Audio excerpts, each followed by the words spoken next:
आज हम बात करने वाले हैं एक ऐसे इंसान के बारे में जिसकी बातें जितनी इंस्पायरिंग थी उतनी ही उनकी जिंदगी भी हमारे लिए एक इंस्पिरेशन है।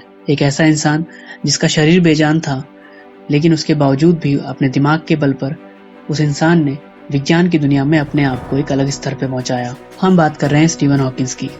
नमस्कार दोस्तों, मैं हूं निशांत जिंदल और आप देख रहे हैं डेली कैच। जब हम स्टीवन हॉकिंस का नाम सुनते हैं तो हमारे दिमाग में एक अलग इमेज बन जाती है। एक ऐसी इमेज और एक ऐसे इंसान की इमेज जो व्हील चेयर पर बैठा है और कोई काम नहीं कर सकता। लेकिन स्टीफन की लाइफ हमेशा ऐसी नहीं थी। स्टीफन बचपन में पढ़ाई में कमजोर थे लेकिन उनका दिमाग बहुत तेज था। अब चलिए जानते हैं कुछ स्टीफन की जिंदगी से जुड़े इंटरेस्टिंग फैक्ट्स। स्टीफन का जन्म 8 जनवरी 1942 में हुआ और इसी डेट को मशहूर भूगोल साइंटिस्ट गैलीलियो गैलीली की भी मृत्यु हुई थी। स्टीफन की डेथ डेट 14 मार्च है। इसी डेट को एल्बर्ट आइंस्टाइन का भी जन्म हुआ था। स्टीफन कैम्ब्रिज यूनिवर्सिटी के प्रोफेसर थे और जिस पोस्ट पर वो काम करते थे उसी पोस्ट पर सन 1669 से 1702 के बीच सर इसैक न्यूटन ने भी काम किया था। 21 साल की उम्र में उनको पता चला कि उनको एक लाइलाज बीमारी है जिसका नाम था एमियोट्रोफिक लेटरल स्क्लेरोसिस। इस बीमारी में इंसान का शरीर धीरे धीरे काम करना बंद कर देता है, जैसे कि बोलना, चलना, हाथ पैर हिलाना। आसान भाषा में कहें तो पैरालिसिस की तरह। लेकिन पैरालिसिस में इंसान के बॉडी का जो एक हिस्सा होता है वो खराब होता है, लेकिन स्टीफन की बीमारी में पूरा शरीर धीरे धीरे काम करना बंद कर देता है। ताज्जुब की बात यह थी कि डॉक्टर्स ने कहा था कि इस बीमारी में इंसान 3 साल से ज्यादा नहीं जी सकता, लेकिन स्टीफन ने इस बीमारी के साथ 50 साल से ज्यादा बिताए। ऐसे तो स्टीफन के बारे में बहुत सारी बातें हैं जो हम कर सकते हैं, लेकिन फिलहाल मैं आपको उनकी एक प्रेडिक्शन के बारे में बताना चाहता हूँ जो उन्होंने दुनिया के लिए की थी कि दुनिया कब खत्म हो सकती है। स्टीफन हॉकिंस ऑक्सफोर्ड यूनिवर्सिटी के कार्यक्रम में पहुंचे थे जहां उन्होंने 1 घंटे का स्पीच दिया था।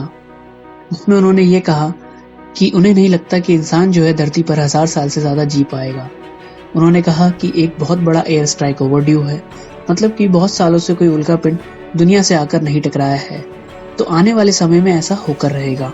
और वो मानते थे कि इंसान जो है आर्टिफिशियल इंटेलिजेंस की तरफ ज्यादा आकर्षित होता जा रहा है, मतलब कि टेक्निकल चीजों की तरफ, कंप्यूटर या रोबोट जैसी चीजें, क्योंकि वो मानते थे कि एक वक्त ऐसा आएगा कि जब आर्टिफिशियल इंटेलिजेंस इतना हावी हो जाएगा कि वो इंसान की भी नहीं सुनेगा और वो मानवता का अंत होगा। और ऐसा करीब आने वाले 600 सालों में होकर रहेगा। और अगर ऐसा हुआ तो आप धरती पर रुक नहीं पाएंगे। उसके बाद उन्होंने बताया कि वो एक रशिया के बहुत बड़े बिजनेसमैन यूरी मिलिनर के साथ मिलकर एक प्रोजेक्ट पे काम कर रहे हैं जिसका नाम है ब्रेक थ्रू स्टारशॉट। ये प्रोजेक्ट ऐसा प्रोजेक्ट है जिसके अंदर बहुत सारे छोटे छोटे स्पेसक्राफ्ट बनाए जाएंगे जिन्हें नैनोक्राफ्ट कहा जा रहा है। इन नैनोक्राफ्ट के अंदर एक सिलिकॉन चिप लगा होगा। अब ये जो नैनोक्राफ्ट हैं ये करीब प्रकाश के 30% स्पीड से चलेगा। और अब आप ये सोचेंगे कि 30% ही क्यों, लेकिन मैं आपको बता दूं कि अब तक जो इंसान ने सबसे तेज स्पेसक्राफ्ट बनाया है ये करीब उससे भी 100 गुना तेज होगा।